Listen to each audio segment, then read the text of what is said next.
Another tough day at work today. Steve and Kirk think I suck. Throw back a few wobbly pops, feeling down on my luck. And the interns ruin every show.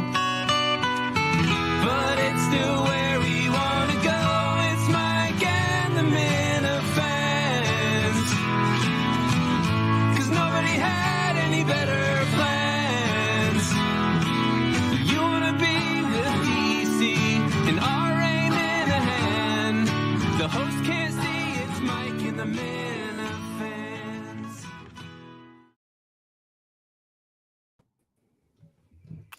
All right, welcome back to Mike and the Minifans. Another Friday night here to stay. I got to say this here off the top, folks. It's been a controversial week. It's been an emotional week here for everybody in the KMS universe. As we know, there's a break, I guess, on the horizon, we should say. March 1st after Laconia.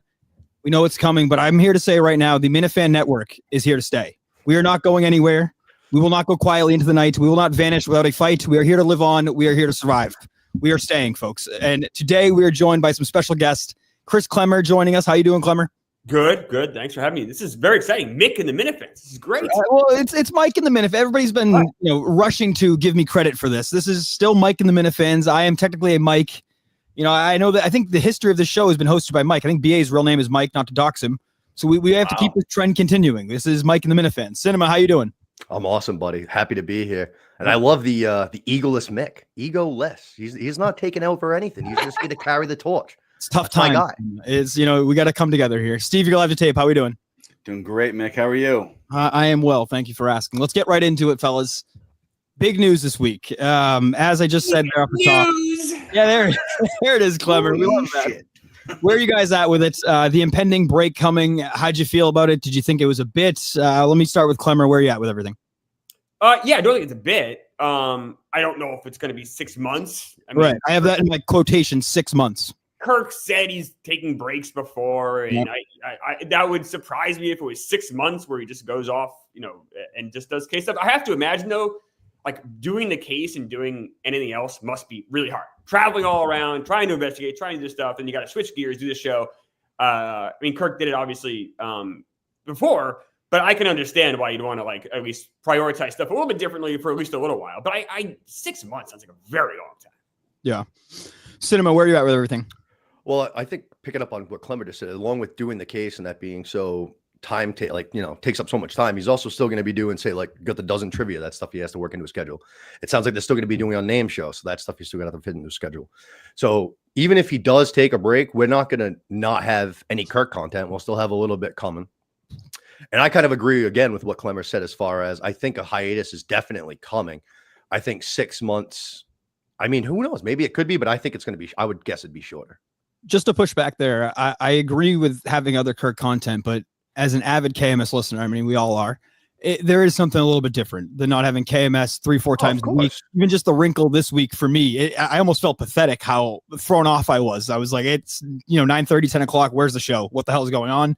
And it felt like a wrinkle. And then later in the day, I'm listening. So to me, having KMS there, you don't appreciate it until it starts to even be thought about being gone. And now the thought that 6 months could go by, it might be too much. We all agree it might not be totally 6 months, but whatever it is, I'm struggling with it. I really am. As you can tell, I'm emotional right now. Steve, you're live to tape. Where are you at with everything? I think it's going to be like before, where Kirk would be doing like a case day, but randomly you'll see a Kirk tweet that says going live in 5. Right. And then he's going to take calls for an hour because he just feels like breaking up the rhythm of his day. I assume the case content drags on you a ton. So I imagine he's a couple hours into working on this stuff, talking to people, doing all this, the voiceovers and stuff like that. Mm-hmm. And I imagine he just gets to a point where he's like, you know what? I want to talk to my fans, And I think that's what we're going to see is maybe we won't see him for a week or two at a time, but then a random Friday or random Tuesday, all of a sudden he's going to go live and we're going to get some classic KMS content. Yeah, some of my favorite shows, they might not be historically viewed as the best shows, but when it was just Kirk and Steve on the road, there was something kind of fun to listen to about that. Even if they were, 90-minute shows, hour, 20 minutes, whatever it was, it was just different. And anything different in KMS, whether it's a live show in New Hampshire or live show in North Dakota, whatever it is, I think it adds kind of an element to the show. And it's a fun listen for me. Road trip vibes.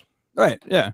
I think Steve your tape brings up a good point. Like, I think, if something happens in the Minihan world, he's gonna, I'm sure, still do a show. Like, let's say something happens stupid with Mutt, or something stupid with me, or something stupid with Dave or Justin or whatever, you guys.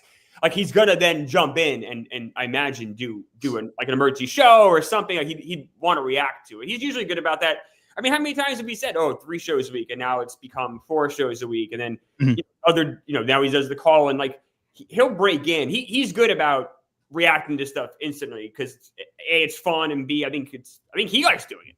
Sure, I think the live show coming up now just added more of a maybe more of a aura to it, or some sort of pressure maybe for the guys working it. Like, this is going to be a big weekend now, especially knowing that there's going to be some time off from the show. I think people are going to be fired up for this, big theater show.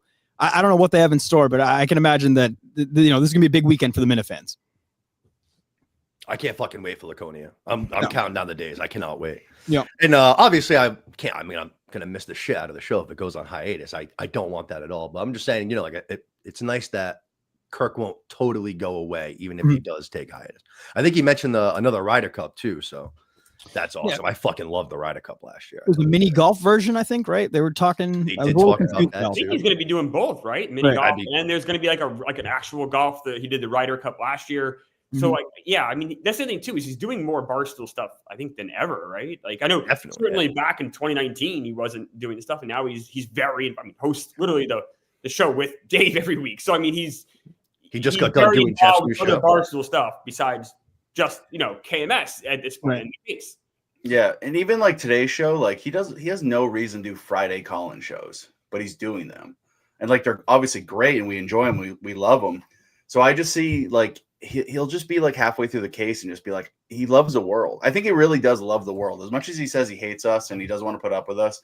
Like, I think he does want to see what the world's doing, wants to be intertwined with it a little bit. So I think no matter what, we're going to get some sort of Kirk content over the next 6 months. I would agree with that. And I would agree that he loves the world, but I think at times it gets very frustrating, and whether he wants to admit it or not, even this week, taking the show off YouTube, which we'll talk about here now. Like, I don't know if that was a instincts thing, or he actually meant it at the time and then went back and was like, all right, maybe we should probably stream the show live on YouTube. But for me, I'm an avid live listener, and knowing the show is happening live, I have a hard time listening to it later in the day.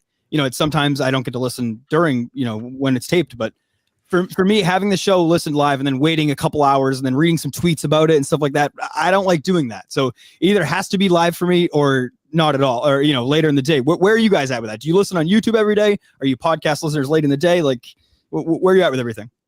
I'm a mix. So I kind of see both sides of this one. I'm going to be like kind of, right down the road, middleman, vague guy here. But I love there is kind of a weird excitement. Like when he said Jerry called into the show, for a second, I'm like, that's 70% probably a bit. But yeah, did he call Jerry about something? Like now I'm intrigued. Like shit like that, like as much as like I think back to like the 2019, 2020 days, and it was kind of a fun thing. And like the show went long, still recording. It's like, oh shit, this is something's going on. Like you kind of can't wait to listen to it. On the same token, it's just more convenient being able to listen. So what happens usually when I get to work, I listen for like a half an hour where the office is pretty quiet. Maybe I'm starting to kind of do a blog from that 10 to 10:30. And then I usually shut off around 10:30 and then I'll listen to the download the rest of the time. So I kind of like jump in and jump out. So I guess it's more convenient that it's on YouTube because I can just listen to it at my leisure more. Right. But like a fan excitement level, I think it's better being just podcast only, but that's just my take on it. What about you, Steve? Live to tape. How do you listen every day? So my job's pretty isolated. So I have earbuds in all day. So as soon as I get the notification that they're going live on YouTube, I throw it on my earbuds. I listen. I usually listen through YouTube, and then later in the day, like I'll throw the new episode on, or it's like the next morning I get to work, I start listening to that episode. But yeah, I was in studio when Kirk started tossing the idea around, and I was all for it. I love the days of you didn't know what was going on in the studio, and like Clemmer said, like.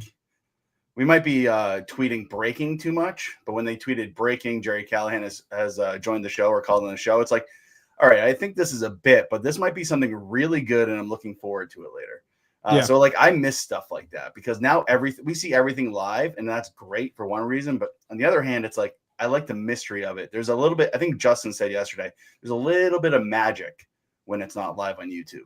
Right. And occasionally you'd see like a tweet from Kirk, like wild show today before it would be uploaded. Right. And you're almost like on the edge of your seat. Like what the hell happened today? So I agree with you. It's probably a little more better for marketing and everything like that. Not that Kirk cares about that, but for selling the show and all of that, obviously YouTube's a huge platform. So you'd want it on there. But I think for like OG Minifans like ourselves, I think there is some nostalgic to it and just excitement towards what's going to come, especially if nobody else is listening to it. Cinema, are you live every day? Are you listening live?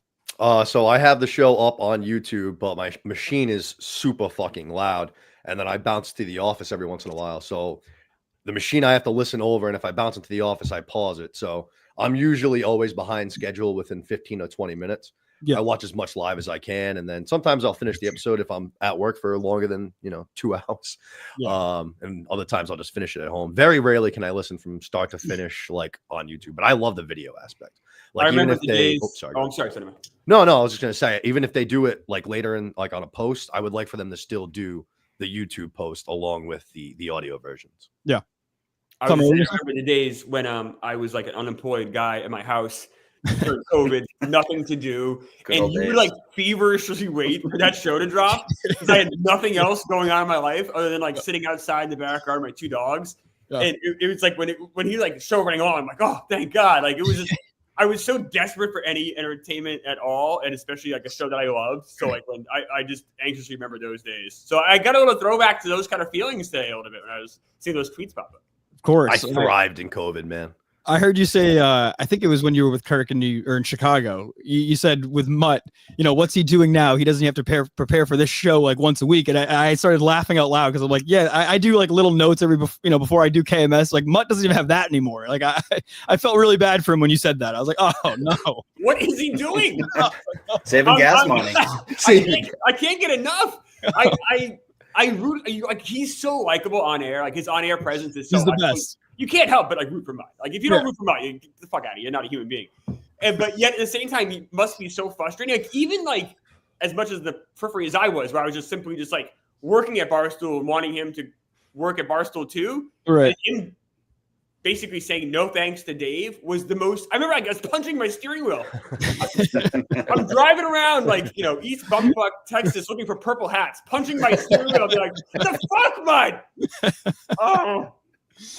Oh, now he's doing shows with the Bomber. He's back with the Bomber doing his. Thank God for that. You can't make it up. That's so funny to say. That's 2 totally different worlds there, Clement. That's pretty good. I'm driving around trying to find a purple. While I'm angry at Mutt. That's good. Yeah. That's fantastic.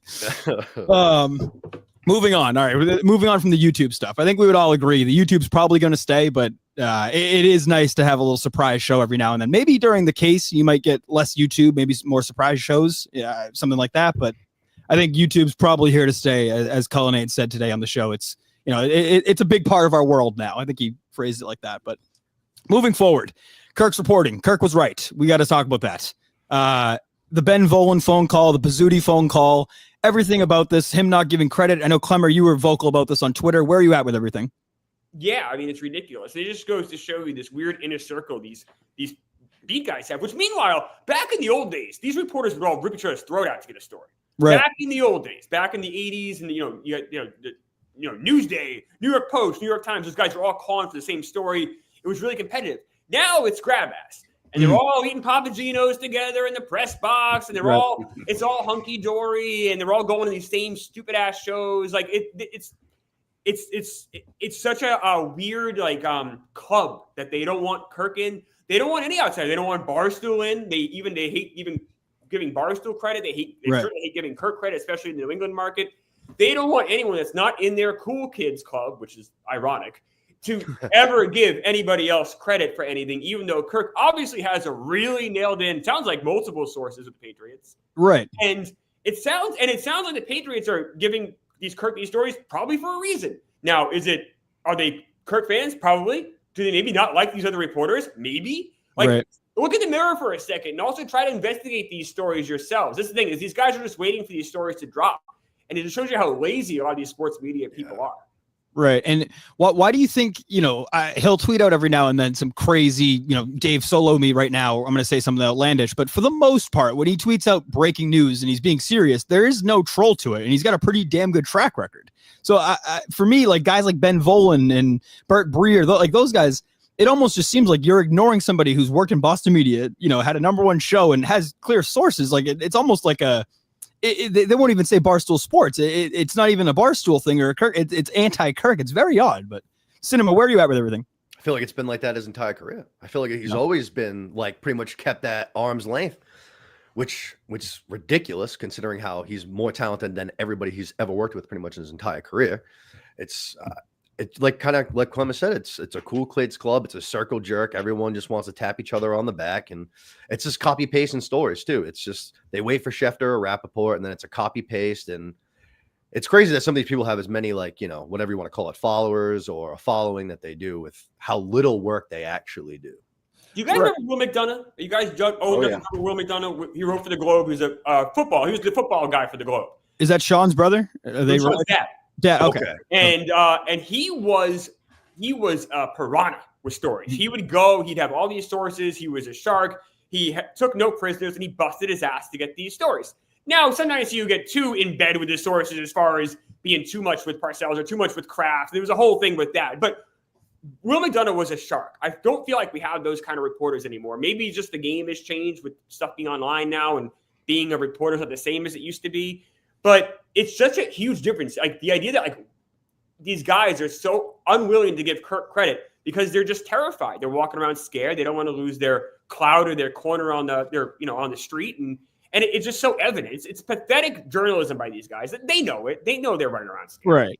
Right. It's not like it's some Minifan like myself tweeting it out and him retweeting it. Like he's being dead serious, and he'll you can kind of tell when he's having a bit on the show and he's being dead serious. When he said the Josh McDaniels stuff, like hours later it came out, right after he came out of his mouth. So yeah, it is very frustrating. Steve, where are you at with everything with the media coverage? So I actually before I was making alcohol for a living, I was a sports reporter by trade. Oh, okay. I actually worked for Chris Clemmer's favorite newspaper, Foster's Daily Democrat, Dover, New Hampshire. A great paper. Great paper. That was my hometown. That's what we had growing up. It's the best. It was a great paper. But so my background is journalism and sports writing, sports editing. And it's very easy to put myself in their shoes. And you got to think about it this way. Ben Volen's only job is to report on the Patriots. If anything breaks, he wants to be the first person on it. So Volen, Breer, all these guys, all they're trying to do is break news. Then all of a sudden, this guy who just got off the phone with Kirk's poopy balls is dropping breaking news day after day. How pissed would you be? Right. They don't have to do anything but report on the Patriots. And all of a sudden, Kirk, who does this in his sleep, he just gets text messages, has all these ins, is all of a sudden is breaking news. You'd be rip shit. Yeah. So I can't blame him, but he's just showing him up. I love it. But if you're Ben Volen, you got to look in the mirror and be like, why aren't these sources working for me? What am I doing wrong? How do I go and get these stories? If this guy whose job has nothing to do with the Patriots now, especially after EI, and he's at Barstool, he does a comedy podcast. He's very intertwined with Barstool stuff. He does a true crime. He's not a Patriots beat guy. If this guy's getting the stories, what do I need to do to get the stories? Right. I can't let this guy get them. Right. You got to figure it out. And Ben Volen, I don't know, his Twitter's a mess. So he'll put stuff out there that isn't necessarily even true because it hasn't been double sourced, and he takes it back. It's weird stuff with him. Yeah, and he's unable to have any fun with it whatsoever. That to me was, at least, Linda Pizzuti, you can give her credit or not credit. She didn't want to have anything to do with that conversation, but at least she has the capability to be like, listen, I don't want you to call me. But Ben Volen literally would be like, oh, it's Kirk, hang up, boom. And you just look like such a pussy. You can't have any fun with it, even if you hate the guy. Just come on and be like, hey, stop calling me, leave me the fuck alone. People will be like, all right, he has no capability. He really is. He's just a humorless prick. That's all it is. Linda's talked to him on the phone a few times already too, right? I feel like he's called her 2 or 3 times, and whether it's quick conversations, what I mean? She's answered and been, playful, I guess. Not on the treadmill. Yeah. Yeah, exactly. Yeah. It really does say a lot about the Patriots organization that Schefter breaks all the news and he's the national guy. If I was Robert Kraft, and obviously he's a guy that he's trying to repair his image. Mm-hmm. He wants people to like him. You'd think he would filter these stories to the local guys, But I think instead of filtering into the local guys, because like obviously there's 24 of them, he's just like, let's just give it to Schefter and like Schefter can break it. Everybody else is just all they're doing is retweeting. And Kirk's the one guy that's pulling up new news, fresh news, breaking news, and everybody else, I think, at the end of the day, is jealous of it. Who do we think his source is? Like obviously I have no idea, but do we? I think there's a chance he has somebody in like the Kraft family or somebody pretty high up. Like I don't think this is a journalist giving him information. For a while, I thought it was Andrew Callahan, and just because Mutt and he's talked about him before, how he's doing a good job. Maybe he's giving him some stuff, but I actually think Kirk might know somebody pretty close, high up in the Patriots organization. That's the way it's looking right now. Might not be one person either. Yeah, you're right. You were right That's about the same that. vibe I got. And I don't think it's the cafeteria worker or the night custodian. I think it's someone who's because he not only is Kirk on this stuff, he's on it quick. Yeah. Yeah, and I don't think he has one source. It really does. Like he says sources. I think he has at least 2 or 3 sources in that building. I'm sure there's a lot of people that work for the Kraft organization and for the Patriots. Mm-hmm. There's got to be a handful of people that listen to Kirk and that like Kirk, respect Kirk, that have built a relationship and they can feed him information. That's what I expect, at least. Yeah, I prefer like the idea of like Kirk meeting like somebody in the loony bin, and it turns out he's like a janitor at like Gillette, and he's just like the guy that's like shoveling trash in the background while massive conversations are going down. He goes outside, he calls Kirk. Better than my probably my source on Juan Soto, so it'd be about the same. One last thing about this, we also shouldn't be super shocked. I mean, Kirk's been in this Boston sports media for 15 years now. He's had a #1 show for a few years. Like he's gone to Barstool, he's never left New England. Right. So it's like, it's not, I don't think it's like that surprising that he's going to get these stories. And, that's why it's even like more kind of a spit in the face of these guys just simply won't credit him. It's like, this guy's been around a while. This isn't like, Mick, like, I mean, you've had some stories work, some stories not work. Yeah. You can understand why someone maybe wouldn't necessarily. Absolutely. Yeah. No, it's not terrible. Give you credit right away, even when you were writing the Bruins thing, because who the hell are you kind of thing if you don't know the Kirk world. Sure. But Kirk isn't a secret. This isn't new. Right. There's one other aspect to this that I think everybody knew about Robin Glazier, or at least a lot of people did. Kirk came out first because Kirk knew the information, probably knew it was right, and just tweeted it, where I forget who it was that was on WEI or whatever. They just were like, that they basically made it sound like she's still there, but they knew that she was going to be gone. Right. A lot of those guys, I think they're also weighing like, do I lose my job if I'm wrong? Mm-hmm. Right. If they report it and they're wrong. Where Kirk, he has nothing to lose. Like he could report whatever he wanted, even though he's right and he's always right. He could report something even with a fraction of information, which I don't even think he would. And even if he's wrong, it's not like Portnoy's going to call and be like, "Hey, you got that low-level Patriots story wrong. You're out of here." Like, so he's okay. Where these other guys might be waiting for like a second source or two to really confirm news. Right. Moving on here, something a little more light, maybe a little creepy as well. Maybe uncomfortable listening to it. I don't know if you guys have ever had a teacher that meant something to you in the past, something like that. The Justin and Mr. Guptil, where are we at with that? Cinema start, please. I mean, I wish I could defend Justin a little more here. Yeah, you can't here. This was another one of those situations where the more he talked, like the worse it kept getting. Like it was a downward spiral, and it was like you wanted to throw him a life raft and be like, Justin, like I'm trying to save you here, but he just keeps going down and down and down. But the email back to him, I thought was wicked. The last line about the kids playing on the blanket, I thought was Justin goes on. Hard to forget. Of course, you're a gift giver. Like that's the most obvious thing in the world. I didn't even like put that together, but now that you say that, duh. Clemmer, thoughts on everything? The Guptil stuff had me. I was doing my laundry in my house. I was in tears. I was laughing so hard. And it was one bizarre thing after. Next thing you know, Justin is walking around the hallways with a full cake. He's going to give it to Guptil. It's not his birthday. It's just a random cake. It's so bizarre. And then Kirk, he tells Kirk there's a story about how him, a mentally challenged person, and Guptil would just hang out day after day. Yeah. Imagine this poor Guptil guy. He's just like trying to get through this. Probably have to grade these papers. He's got this kid with major problems. He's got Justin on the other hand. I was in hysterics. There was the funniest moment of the week for me on KMS this week was the Guptil stuff. I want more Guptil.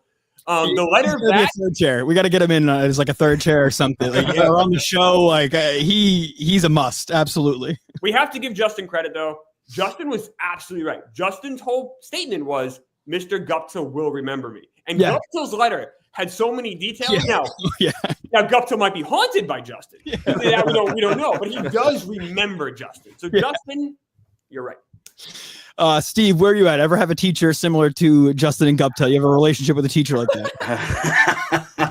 Not that I can talk about, but no, it was kind of creepy. But as soon as Justin said he was the bits guy, I was like, oh my God, like this fits totally. Like this adds up. He baked a cake for him, and it sounded like it was a birthday cake, but it wasn't on his birthday. Like, I don't know. It was weird. And then he's like, I didn't use a calculator, or I guess being back around to it, didn't use a calculator at all. Like, imagine Justin in high school for like 4 straight years, just never using a calculator. Like classic bits guy. Writing shit out like a beautiful mind. Yeah. But like the email back, the email back where it was like he was talking about, like, it sounded like he was talking about other massive, like maybe high school kids who played hockey or whatever, like NHL, KHL stuff, but literally had no interest in Justin's life. He's just like, oh, hope you're doing well, and just like send, boom, delete. Like I thought that's pretty telling. Yeah, update Justin real quick. Because didn't Justin say in the email we talked about you on a podcast? Right. Why didn't you then be like, what podcast? Yeah. Like, what is happening? Yes. No question. He didn't want to go. I'm a little woke on that. I think Cullinane might be right on this. This guy, Mr. Guptil, might be a fan of KMS, and he might be playing along at this point. Like, it was too detailed. It was too perfect. It was like, this guy, there's something going on here. You're right, though, because they talked hockey the whole time, right? Or I guess Guptil did. And then he left it with "Go Bills," and that was immediately after Justin said how the Bills were not a respected franchise.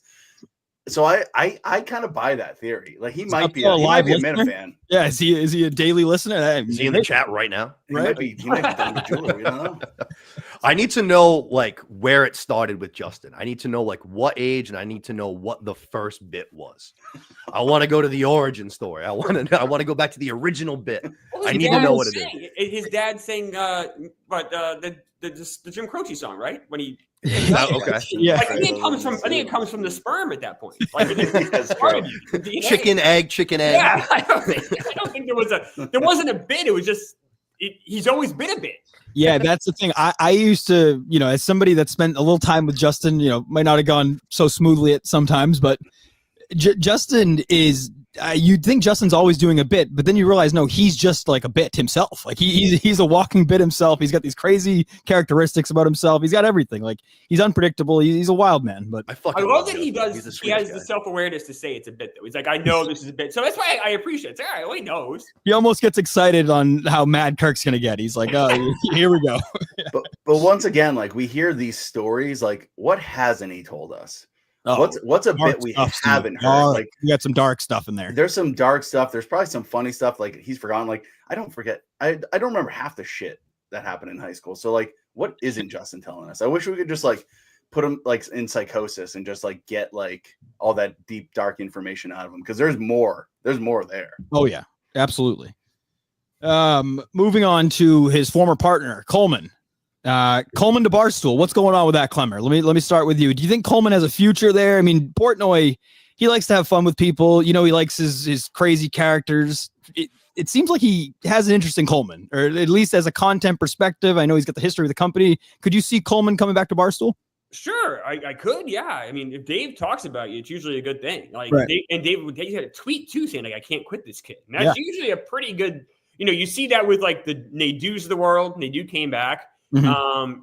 If Dave's intrigued in you, it can lead to good things. I will say this: I've never seen the guys like Marty, Hubs, Tommy Smokes. They all did a Yankee podcast with Coleman called Short Porch. Yeah. When Coleman didn't know who Joe Torre was, you would have thought it was an M. Night Shyamalan twist.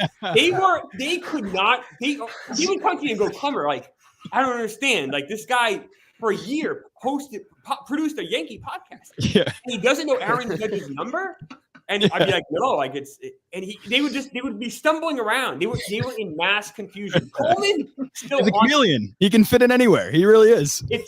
Doing from the TikTok dance with content to a Yankees podcast, knowing nothing about the Yankees, and now he's this Peaky Blinders. I still, and this is me being old as fuck, I don't understand what the fuck he's doing. Yeah, I'm not sure I do either. You auction on a team, and then they pick a card, and then you win the card. I am so confused. It seems like it's good. Cousin Christian, who's a big card guy, he's into the internet cards, and he stumbled upon Coleman. This is about 2 weeks ago, and he goes, "Is Coleman from Barstool or from KMS? Is he doing card releases or something like that?" And he just immediately said, "He goes, the legend of Coleman. It just keeps growing," and that's the perfect way to put it. Because you could tell me whatever Coleman's doing next, and I would believe it. Like, if he's writing a book, if he's doing some document, I absolutely believe it. He what a 180. I think for a while people were down on him as a producer, but Coleman has his stock's skyrocketing, at least in my opinion. Cinema, where are you at with Coleman? I mean, these cards, the ones that they're actually auctioning off, have to be a fairly high value, I'd imagine. I have no idea. I don't know. Well, just based on the way that they were explaining it, is you have to get it. You get a team randomly, and then you're opening 10 cards, and you're just hoping for one of those 10 to go to your team in order to get that card. Right. I feel like in most cases, it's like, I think it's 1 out of 3 that's not going to happen. So they're just going to collect the auction bid. So to me, I was like, right away, I was like, this seems like not a pawn. This seems like a little bit of a scheme right here. Like, I see what's going on. So like right away, I imagine like the cards can't be like, fucking the 4th guy on the bench for the Celtics or whatever. I'd imagine these all have to be pretty high value cards for people to be bidding on them, right? It wouldn't surprise me if he's running some crazy scam, and anybody can open up a card, but can you be the peaky breaker? You know what I mean? That's the real thing. Anybody can open up a pack of baseball cards and smile about it, but when you're the peaky breaker, when you're walking and making these videos, like I laughed out loud when I saw that video, and it clearly, like, someone like Portnoy, got his attention too. Like, there is just something about Coleman on camera with some weird edit going on. Like, it makes me laugh. It really does. Can I read the name of these packs? One's called Bombshell. Another is the Solar Flare Edition. And then the Flash Edition. Yeah. I don't know what sport this is. I don't know if you need, like, what the fuck is this? I don't understand. I'm so confused. And then it's Peaky Blinders. Or Breakers. Peaky Breakers. It has nothing to do with solar flares. I don't know what's happening. It's so confusing.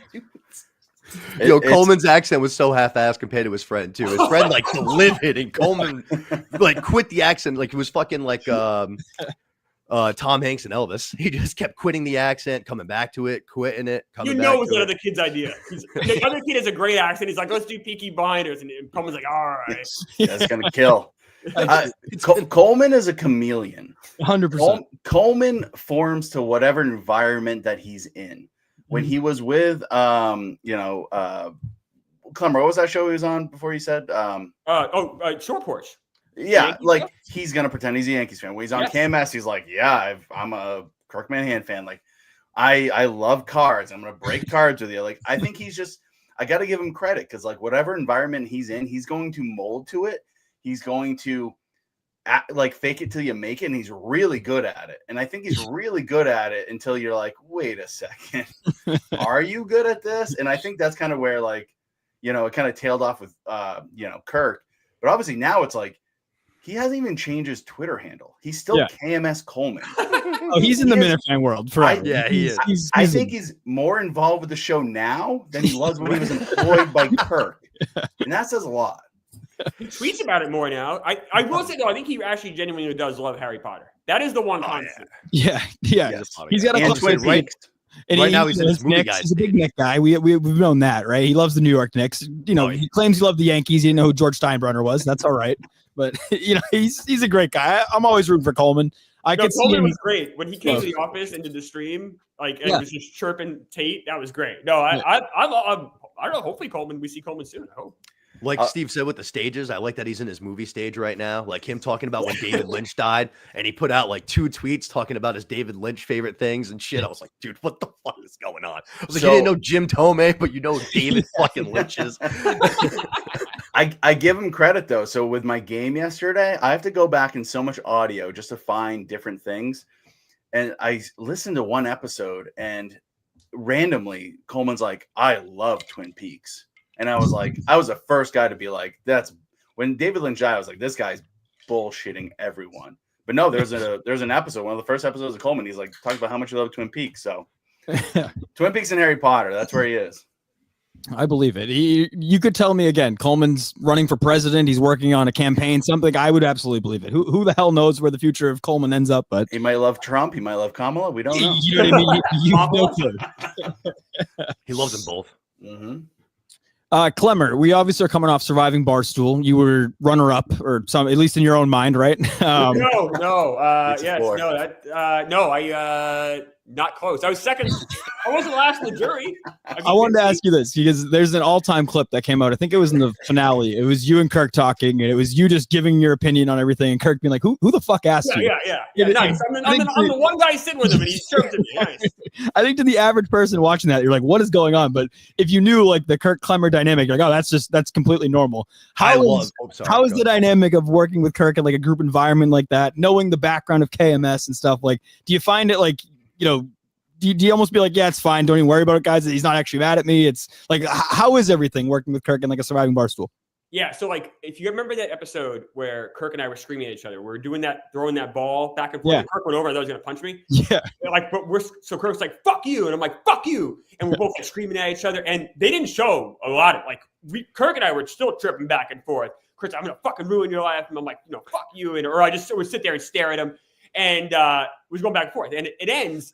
And I go over to him after the game, and I'm like, "Hey, are we good?" He's like, "Fuck you." I'm like, "All right." So then, like a couple hours later, he's like, "It's fine." I said, then I go to Rhea, and we're all just like talking as a group, and we're all just shooting shit. And Rhea's like, "That was like a lot." And I'm like, "What?" She goes, "What happened?" I'm like, "Oh no, that's how it goes." It's just life with me and Kirk. And she was like, I don't think she like loved it. And I'm like, it's fun. Like that's just how the relationship is. And I still don't think it makes sense to people like not in that world. They seem still kind of confused. Like, I think people who get Kirk like completely get it. And then other people who maybe like Megan making money in him had a weird interaction after the reunion show. And like, I think Megan was like hoping, I don't know, maybe looking for an apology or something from Kirk. It's like, that's just not going to happen. And like, but like, I think some people just seem kind of perplexed by Kirk, but you can tell it's people who listen to the show and know him and people that don't. And now where he's so kind of integrated more with Barstool, many more people do listen. So many more people kind of get it. And then you still have like a good 30% that are just baffled all the time. Yeah. Yeah. I could imagine there's some people that walk up to you and you're like, you know, what the hell is going on here with this guy? And you like, I would remember during like the producer search or, you know, some of my friends would listen and they're like, this guy just calls you a fucking asshole and calls you like a, you know, whatever. And I'm like, no, it's charming. Like it's part of the show. It's funny to me. I think you really do. You have to listen to the show. You kind of have to be a Minifan to get it. But once you do get it, I think it kind of makes it unique because there is kind of no one else like him in a content perspective. No, not at all. And like, I would say he's like, I say it on a bunch of shows, but he's almost like kind of like, this generation's like to some extent like Don Rickles. Like he's always going to roast you. He's always going to have the last, you know, he always says I try to have the last, which I do, but he's better at it than I'm obviously. But he's always going to have like the last jab, the last good jab. Right. He's always going to kind of have that one up, and he's always going to throw some shots. But like if you know that's kind of what it is, then it's almost like kind of like, oh, that's fun. It's kind of part of the thing. And I think most people, I will say, most people Barstool aren't that sensitive. You still have some people, I said, maybe don't get the joke, maybe are a little sensitive. But I think most people kind of, especially now that he does enough and he's done it with so many people, they kind of like get it. Like, most people, I think, enjoy it. Rico still sometimes doesn't love when Kirk's mad at him, but even he's starting to like, all right, like it's, you know, it's right. Yeah, coming to, I don't say grips with it, but enjoying it more. Because it is, if you just play along with it, it's fun. But you have to want to play along with it. Where were your thoughts during the, I guess, the hiatus of surviving Barstool happening and then being shown to everybody? How are you feeling during like the Big Cat Kirk relationship? Did you have any interaction with the Big Cat? Did you feel uneasy about anything? Well, the uneasy thing for me was just don't spoil it. Like, if any of us spoiled it, we would have been so fucked. So like, we were all like every day, like, you know, I do Pick Central Live, and we all put like a gag on ourselves. Like, we're just not going to talk about this at all because it can only lead to bad things. We'll tell people at the end of every show, hey, watch Surviving. But, you know, Rico and I both were on the show. Like, we're not talking about it. Right. No, like, as far as with I mean, it's funny when you're there in the moment and then you're removed from it. It's even more removed for people like me and Kirk, just like especially the Dan stuff, because I don't see Dan every day. Dan's in Chicago. Right. I'm not. So I don't think I even saw Dan again after Surviving. from when the reunion. You know, I'm going to. No, I think there's stuff going on the next couple months where I'll see him again, but like wasn't going on. So like we didn't really have any interaction at all, even like via WebEx stuff. So a couple of times he called me to be on the act, but other than that, but like no. So that stuff I knew was coming down the road, and like you're kind of waiting to see what happens. But in the moment, you're just kind of like making sure you don't spoil shit. Right. Clemmer, as a hardcore Survivor fan, is there one thing you could go back, one specific thing you go back and change? What would you do? Yeah, so I mean, I think it's a basic philosophy mentality thing. So I went into it stupidly thinking we're playing Survivor, but we're not. As Rowan said so clearly, I think he said it in the last trial, but he said it a lot at the house. We're playing scumbag Survivor. This is different, and you have to understand like the relationships everybody has is more paramount than any strategy you have. So, like for instance, the Rhea and Keegs thing. Like Keegs was never going to vote Rhea out, no matter what, even if it meant the game. And we're in real Survivor, which would never happen. It's not in relationships. I know people like to make fun of the Pizza 4 thing, which is fine. It's funny. Like in Survivor, it's very normal to be like tribe name and how many people you have in your thing. So like whatever, the God of 4, we're the God of 4. Hey, we're going to go and keep rolling with this. It's very Survivor. But I was so hell-bent on two things, playing Survivor the Survivor way and also carrying Dave to the end, that I had blinders on for so many other things. I don't know if there was a path. I'm so low in the totem pole with Barstool. Like I was such a last person to go in there. I was the newest employee in the cast. Like there's probably no honest to God path for me to do any better than I did. Making the jury to me was a huge accomplishment. Like the fact that I got there, I know it's corny, but like that was a win for me. You got to get airtime on a big giant show like that for someone like me who's pretty small. And then I got to be on the show the whole time. That was a win for me. Right. But I don't think it was ever, once you're playing the game, you want to win. You're doing everything you can to win. But like going into it, like the day before, I'm like, I'm not going to win this game. Like, yeah. Was there any, like afterwards, any falling out with anybody from it? I mean, did you have any negative feelings towards anybody or anything? I had the perfect situation. Yeah. I know it's like, it sucks. Like, oh, I got bounced out early and like, I got blindsided. It's cool. I know this is like loser speak, but how cool is it to get like I love Survivor to actually get blindsided? It's kind of cool. Like, hey, I get to check it off the bucket list. Right. And also, like, I was in long enough where I got to be in the jury, but I was out quick enough where I didn't piss anybody. I didn't make any enemies. Like, so I went out, and in fact, like Rhea and I didn't. Marty and I are really close at work. Mm-hmm. Rhea and I don't, because she does chicks in the office stuff. Marty does a lot of stuff with me or whatever, and like he's doing his stuff. So Marty and I are always talking, but Rhea and I haven't talked. But since then, we all kind of hang out a lot more because we had a kind of a shared experience with Survivor stuff. So if anything, I made friends out of it, which is a win for me. So I'm really happy with how I wish I had played better, obviously, but how it turned out for me, I was really pleased with it. Right. Speaking of Survivor and staying on a main figure, obviously the host, Jeff D. Lowe, there was a fact that came out about him this week. His movie intake, it was 388 new movies. Clemmer, you're a huge movie guy. How many movies did you watch this year? New movies? Nowhere near that. I would new 150. Yeah, something like 40 maybe. Like I didn't. Jeff will always go see everything, and Jeff will even see a lot of streaming stuff. I don't watch a lot of streaming stuff. I'm like, I'm good. Unless it's something that's really getting like an Oscar nomination or something that's getting like huge, like Knives Out, like that was streaming. The sequel, I saw that. Right. Like the average stream movie, I'm not going to see. Where Jeff will see these Hallmark movies and shit. Like he'll really watch anything, which I think like I know people are like, well, it's weird. Maybe it is weird, but like I don't know. Like I see nothing wrong with that. I think that's great. That's why I like doing these movie projects because like all right, it kind of like I saw a movie yesterday I never would have saw it. It wasn't great, but hey, I got to see it and I had an experience. Right. What's the difference? Go home and like. Exactly. On my phone, like spend time with your family. Yeah. This is well. Hey, Clement, that's actually kind of kids. Right. We have kind of this a weird job we work, and he doesn't have kids, and he's getting engaged. I think if you have a family and you have a kind of a more traditional work life, it's a lot harder. But I think for what he does, I think it works perfectly. Yeah. I was just Clement, that's what I was saying to you the other day. Like I got out of work, I had nothing to do, so it was like, all right, what's going on? I saw Wolfman was in IMAX. I was like, all right, cool. And when I got out of it, I was like, that was better than going home and fucking flicking through the channels or putting on a movie I've seen for the 10th time. And it was an IMAX. And I had the fucking whole theater to myself, which was fucking wild. That's best. That's wild. I couldn't believe it.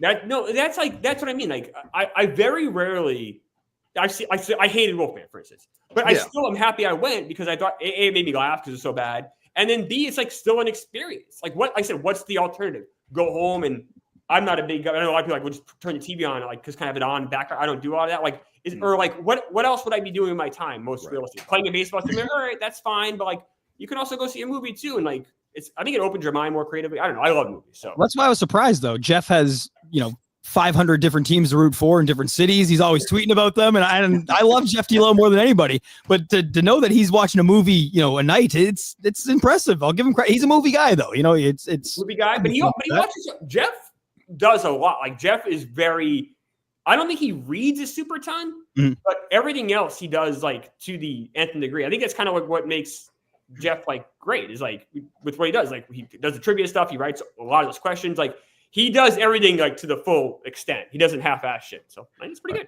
good. Which is one of the things, like, how does Kirk read like 300 books a year? How does he watch every movie? How does he watch every show? How does he raise 2 children? How does he do the case? Like KMS is easy enough, right? But like, holy hell, how do you have enough time to do all this stuff? Like I struggle to read 12 books a year. Like that is difficult. And guess what, guys? Last night I watched Deadpool and Wolverine. That was an accomplishment for me. Okay. But like, how does Kirk do it? Like, I don't understand it. Doesn't drink or do drugs. That is also true. I think he's always accomplish a whole lot more if I quit. Again, like I said at the beginning, though, I'm not quitting. My mind's, I know people have been asking in the chat. People are asking. I haven't had a drink since. That was my next topic, Clemmer. We got to talk about Was it last week? When was the reunion? The reunion show, was that last week? Or was that 2 weeks ago? I think it was 2 weeks now. 2 weeks. Right? Two Thursdays ago. Right. So I haven't had and we taped it on Tuesday. So I haven't had a drink since that Tuesday night. What happened there? There was rumors. I mean, Kirk had a little fun with you on KMS. I know you tried to go in for the buddy chat. You mean so much to me. There's rumor to that. Can you speak on any of this? I mean, drink it. You get I don't have any regrets about anything like that. And being nice, I have more regrets about like just being an ass. Like I've noticed like my tolerance has been like way down, and I just being like a little bit nastier than I want to be. And like, all right, you know what I say like this? Like lately for me, drinking has been like the guardrails are kind of like off quicker. And it's like, do I want to be like that out of control? I'm 45 years old. Like, I remember when I was in my 20s, we were at a bar, and it was like some middle-aged guy. It was like probably his 50s. It was like just shit-faced. And we were all laughing, like, oh, well, imagine being that guy. It's like, well, I'm pretty close to being that guy. Like, maybe like dial it back. And I've always been someone that's been really bad about having, like, stop. Like, if I'm out with my friends, like, if we're all out in Laconia and we're all drinking, I have a hard time stopping at 2 or 3. I just... That's just me. I want to keep it going. Want to have fun. I feel good, having a great time. Like I love being social. I love hanging out, and I want to just keep it going. Right. Well, for whatever reason, lately that hasn't been a good mix. And I'm also like, do I really want to keep doing that? I don't want to be out of control. So like that's typically a nightly drinker. I'll usually have like one before bed, and sometimes I don't finish it. It's just kind of just to chill out and relax. Yeah. So I've been drinking water with like lemon slices now, just to have something to drink before bed. Right. That's not the hardest part for me. I haven't done it yet. Is go to a bar with my friends and order a Coke. That's going to be weird. I'm not saying I'm quitting drinking forever, but I'm definitely taking like a long pause until I'm comfortable knowing that I can go to a bar and have 2 or 3 and stop. But if I can't ever get there, then I think I'm done. Because also like health wise, like I'm getting older. Like, is this really what I want to keep doing? Right.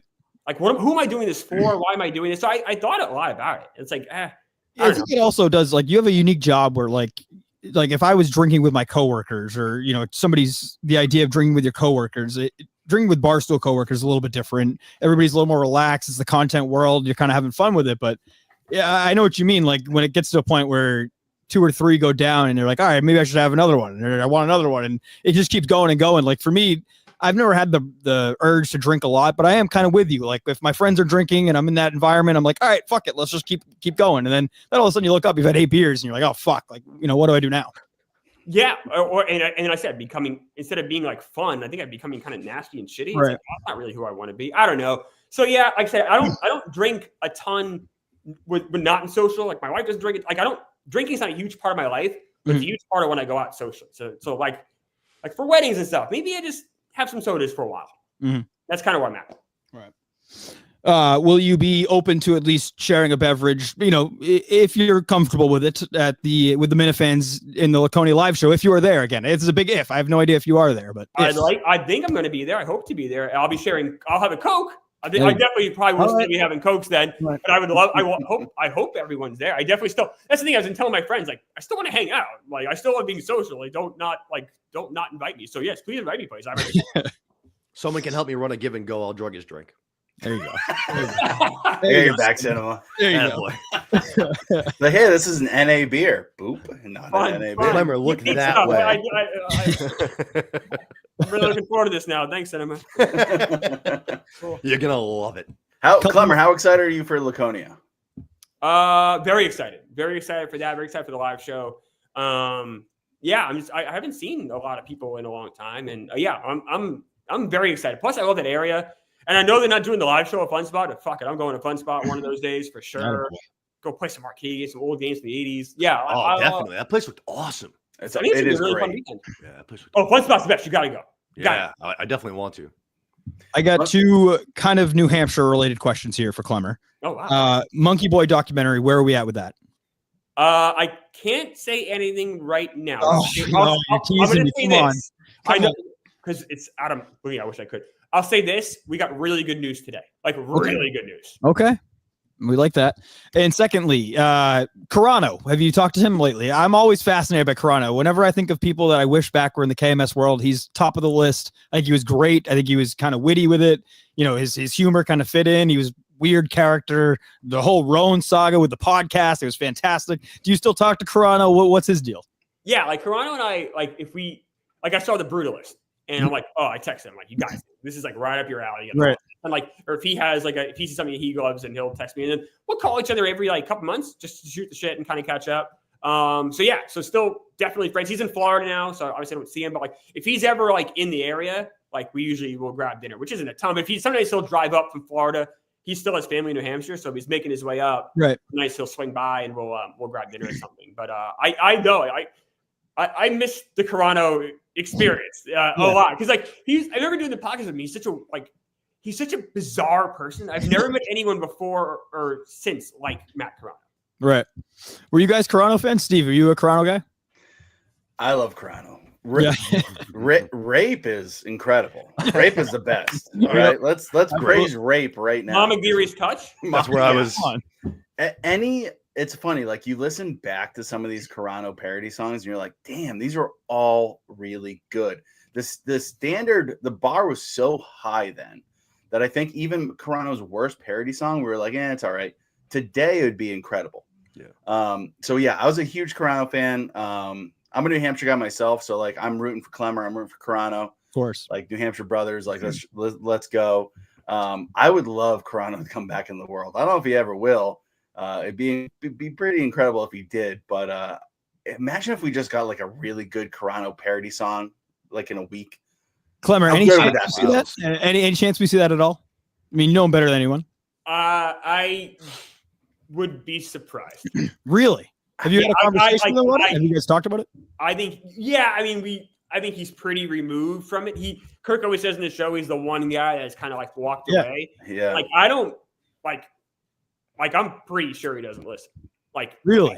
Yeah, he's the one, and he's just so principled with things, and it's this is why he's such a weird guy. He's so black and white with stuff. So if he's a great friend if he's on your side, whatever, but if anything flips, if he feels like he was wrong, he felt like Kirk wronged him, then he just shuts. Even with Jerry Callahan show, right? It's Turtle Boy, and it's so he's very principled, but he's also genuinely a good person. His principles, thank God, are usually in the right, in the right. His heart's almost always in the right place. But he's also a really smart guy and interesting guy. But I would be surprised if we got a parody song next week from Matt. Yeah, I would be floored by it. I'll put it that way. So Corano to me, just as a Minifan, he seems so incredibly smart that I feel if you listen to the Guptil episode, both episodes, the email out and the email back, we'd have a parody song in 24 hours, and it would be so good. From Corano, you're saying? Yes, from Corano. If he just pinpointed, if Clemmer gave it to him on a plate, hey, listen to these two episodes, and just give us a parody song, like obviously this is like Perfect World, we'd have a world-class parody song come back. And I feel like that's how smart Corano is. And like, I don't know him personally, but I miss that. I miss that part of the world for sure. Clemmer, how good of friends are you guys? Like, are you guys like close friends? Like, I always listen to, whenever you talk about on KMS, like I always think like, are you guys like close to like me and cousin Christian? Are you guys like best friends? Like, how would you rate your relationship with Corano? So Matt Corano is a guy that would not be in my wedding, but he was at my wedding. Okay. Oh. All right. That's okay. That's fair. That's a good way to put it. Not since Corano's rape have I been so stuck with the song in my head since You love this fucking Monanski song, dude. I can't. I'm like, dude, it's problematic how much, like how often I'm like, my girlfriend asked me about it. She's just like, what is going on? I don't know. Great tune though. Monanski is a fantastic banger. Oh, it's so good. So good. It's so good. I listen. I'm not ashamed to admit it. I'll hit the 15 back until I get to start Monanski, and I'll listen to it again. Absolutely. The Friday 4-pack is only 3 into the dude. It's so funny. Like it's so fucking funny. Perfect. I miss Mutt so much on the show. I miss Mutt terribly. I know. And then when Kirk said the Mutt freeze, like if he takes 6 months off, I'm not allowing that. Oh, ridiculous, right? Come on, we need Mutt back. Come on. A couple of things here on the list. Timestamp Gape. Where are we at with that? Where are we at with the timestamps? Do we think they should stay? Do you think Fax was overdoing it? Personally, as somebody that goes back and listens to a lot of stuff and pulls clips, I love the timestamps. I want them to stay. Where are you guys at with everything? So I'm actually listening back to episodes because of that new month's end show that I'm doing. So I actually started listening to the first episode from this month, which was Beer Studs or whatever and Blind Mike. And Kirk in that episode actually defends the timestamps because they're talking about the shit show that was Gus's last year's fucking year in review thing or whatever the fuck it was. So he's changed tides a little bit on that. I noticed that today. I was like, oh shit, that's quick. It's only been about 3 weeks, but he's kind of turned. He said it was good as far as doing that kind of shit for listeners to be able to go back and find segments. Yeah. Steve, you like the timestamps? You want them to say? Yeah, I tried to defend it yesterday, but for my game, the Who Said It game, it's very convenient to go back and just see like segments of who talks about what. So I think Fax is overdoing it. Like we call it decision paralysis. Like when you have that many choices, like you're just not going to make one. So I think they need to like tighten it down to like 6 to 10. I think would be ideal. Yeah. But we need timestamps, at least to some extent. Like we don't need all of them, but we need some of them. My thing is, I don't like when the timestamps give away the show. So, for instance, in a perfect world for me, when I see this show, kind of the description, I would like it to say, like, Justin talks about his teacher, Mr. Guptil. And that's all we get, right? Because then the joke then is what I wouldn't want to see timestamps that break down exactly how the Mr. Guptil stuff happens, because then it kind of ruins the joke. I don't know. So I think like a little bit more mystery would be good, but maybe for guys who are doing archive stuff like Steve, like maybe having like 3 to 6 timestamps might be helpful. I don't know. I don't mind a description, but I don't want the description to be so lengthy that it way the show. I think like 6 to 8 of them is plenty. Like I don't think any more than that. Even less than that probably is enough. So, but I do just think like having nothing at all like it's not that I skip around during the shows, but I do like to go back every now and then, especially if I'm trying to find something to bring it up on Twitter or something. It came up relevant to something like that. But yeah, no, I'm always a fan of the timestamps. Last segment here, new here on Mike and the Minifans. We have third chair of the week. Ooh. Yes, this is something that I have not brought up yet. I would like to do here. Steve, you'll have the tape. We are going to take your vote out because you were there. But all it says you can't vote for yourself, and sorry, we can't Steve vote Show. for Blind Mike. So we have Steve, you'll have the tape. Steve Show, Beanbag Ron, and Mama K. Do you have anybody top of your head? I thought Mama K personally was the best out of everybody. Very conversational. And, Manners loves her, and some of the guys love her on Twitter. I think we know why, but just out of a show standpoint, I thought Mama K was very good. Okay. I'm going to say only because it was his first time, and I know how hard that is. We all do. But Steve was just Shao. Yeah, Steve Show's. I'd like to see him back in. I thought how like open he was about his like daughter, and like, but also was like willing to go along with the joke, and wasn't all defensive and weird, and was also seemed like a genuinely like good person. Like I would love to see him get another chance at a third chair. So like for me, like that was like of all the third chairs, like I've heard Steve before, and I know the guys, everyone else I've heard before, and I kind of got a good performance, and I thought it was a good performance. Like, all right, that was good, right. Like that was the one where I don't know this guy. I'm like, all right, let's get this guy back. Mm-hmm. I agree. I thought he was awesome. And then I always like when Beanbag's in studio. Like I feel like he does similar, I guess, to what I'm trying when I go in studio, which is kind of just be like a vibes guy, like energy, kind of like not really try to take any of the spotlight, kind of, you know what I mean? Just kind of rides with whatever's going on in the show, laughs along, pops in little things when he has something to say. I always like when Beanbag's in studio. I feel like it's always like a fun, kind of like a boys' day mentality when he's in there. Sure. I'll chip in and just say Steve show. I'm going to call him Steve Show because it's better.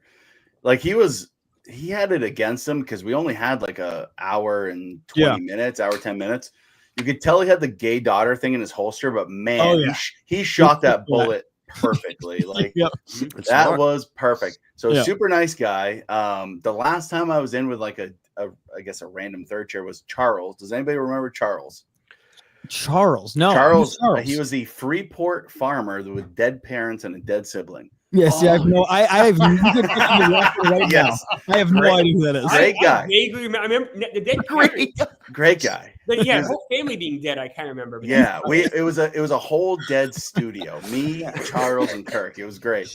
But it was funny because I haven't told this story, but when we left, like Charles comes like walking out of the studio and he's just I'm like, how'd it go? And it's like he saw a ghost. Like his eyes were like huge. And I was like, he's like, I think I survived. And I go, you did survive. And then he just turned around and just walked down the sidewalk. But so I thought Steve was pretty good. Like he had his moments and like he took advantage of him. Good guy. And then Beanbag Ron is like sneaky funny where he just puts in a couple words here and there. Yeah. And it's very funny. Like he doesn't say a lot. Like I say a lot, apparently, according to Kirk. But he says these little things, these little nuggets here and there, which are very, very funny. I think they go very unnoticed unless you're really looking for them, which I imagine Sin was looking for him. So you're never going to hear me say a bad word about Beanbag Ron. Love Beanbag Ron, basketball teammate, as you know that. Cinema, you as well. You know that. That's right. Gonna be a part of the first episode with us. There were no bad there. Like there were no offense to Charles. It sounds like no like forgettable or like even like the guy Bish who didn't say much. There were no Bishes this week. Yeah. No. Everybody was kind of, for the most part, other than Steve Shaw or whoever, we kind of knew the vibe. Yeah. I guess Mama K, she's only been on there 2 or 3 times, but she's done network shows. She's been around, so we know her. But yeah, that's going to be it for this week, guys. Unless you guys got anything else, we'd like to keep them right around an hour. I appreciate you guys coming on. Anybody last thoughts before we get out of here? No, I just I guess the big thing, really the big take, I guess 2 big takeaways this week is the YouTube and then the potential break and what that means. And I think we're all kind of still the YouTube thing, the break thing to me though. That's the if you had to have a top headline story this week, I think it'd be that. How about it's about time that he takes some shot at the fucking trolls though. Like Sneakers is like Sneakers is a pro. Everybody appreciates Sneakers for what Sneakers does. But now there's all these little fucking troll bots that are just popping out of the ground and they suck at it. And it's like, dude, go to school. Sneakers needs to develop a fucking little program where he teaches these guys how to actually be funny and actually know how to engage with people and not just like dumb bitches. The Sneakers coaching tree, like, oh man, yeah. I don't know. Like everybody gets worked up about the YouTube. Like you thought the world was burning to the ground when Kirk said that about YouTube. And I just, no matter what, like I trust Kirk at the end of the day to make the right decision for content. So no matter whether it's on YouTube or not, like I'm going to enjoy Kirk content. And if there is a 6-month hiatus, like I still feel strongly that we are going to still get really good Kirk content. Maybe it's sparingly, but we're still going to get really good Kirk content through that 6 months. Yeah. All right, boys. Well, thank you for coming on. We will talk to everybody next Friday. And as I said before at the top, the Minifan Network rolls on despite the hiatus. Unless I'm told that we are not allowed to do a show, we will do a show every Friday going forward. We'll see you next week, 8 p.m. Take it easy. Cheers, guys.